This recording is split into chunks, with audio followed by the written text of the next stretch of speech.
बात कर रहे होंगे, हम बात आपको सुनाएंगे कैबिनेट। लेकिन ये जो बड़ी आज एक न्यूज आई है वो लैंड लीज पॉलिसी को मंजूरी कैबिनेट से मिली है। आइए एक बार एड्रेसल सुनते हैं मिस्टर ठाकुर का। निवेशक आ पाएंगे, रुचि उनकी बढ़ेगी और जो जनता से जुड़ी हुई सुविधाएं हैं उनको भी मिलने में देरी ना लगे, क्योंकि रेलवे की लैंड पूरे देश भर में बहुत जगह है, उसका लाभ भी हो सके वो भी हमने इसमें किया है। कुल मिलाकर 300 गतिशक्ति कार्गो टर्मिनल्स विकसित होंगे और 1.25 लाख से ज्यादा रोजगार इसमें होंगे। दूसरा निर्णय जो माननीय प्रधानमंत्री मोदी जी के नेतृत्व में लिया गया वो आदरणीय धर्मेंद्र प्रधान जी के विभाग शिक्षा मंत्रालय से है।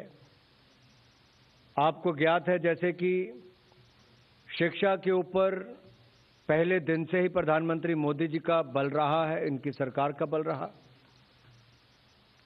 अटल जी के समय सर्व शिक्षा अभियान से देश भर के स्कूलों का कायाकल्प हुआ, शिक्षा में विस्तार जो सुविधाओं का था वो भी हुआ और समग्र शिक्षा अभियान माननीय प्रधानमंत्री मोदी जी के नेतृत्व में उसकी शुरुआत भी हुई और न केवल शुरुआत हुई बल्कि 2,94,283 करोड़ रुपए का बजट का प्रावधान भी उसके लिए किया गया। देश भर के लाखों स्कूल के करोड़ों बच्चों के लिए केंद्र सरकार की ओर से लगभग 2,94,000 करोड़ रुपए का प्रावधान समग्र शिक्षा के माध्यम से भी किया गया। अब उसी में ही शुरुआत करते हुए पीएम श्री योजना जो माननीय प्रधानमंत्री जी की PM schools for rising India, उसके लिए भी आज मंत्रिमंडल ने अनुमति प्रदान की है। इसके लिए मैं निवेदन करता हूं माननीय धर्मेंद्र प्रधान जी से कि उस पर आप सबको अवगत करवाएं।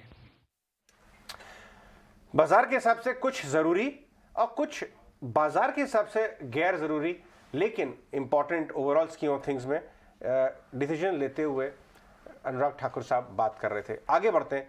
ये जो रेल लैंड लीज पॉलिसी ये काफ़ी बड़ी है, इसकी वजह से कॉन्कॉर में आपको ज़बरदस्त एक्शन दिख रहा है। लेकिन मैं आपको बता दूं कि इसमें बहुत सारे प्राइवेट कंपनीज भी शामिल होंगी जो रेलवे का लैंड लेंगी, डेवलप करेंगी।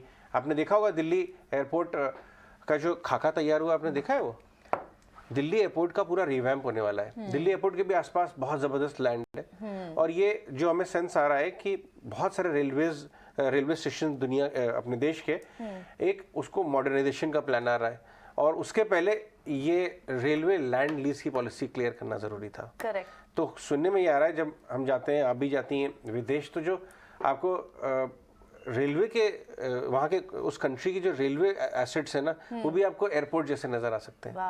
तो बड़ा काम तो वर्ल्ड क्लास इंफ्रास्ट्रक्चर तो है दिल्ली का एयरपोर्ट का, इंटरनेशनल एयरपोर्ट का, तो यानी हम वो रेलवे स्टेशन पे भी दिखेगा वो हाँ, बिल्कुल। तो ये तो एक अलग ही फील होगी।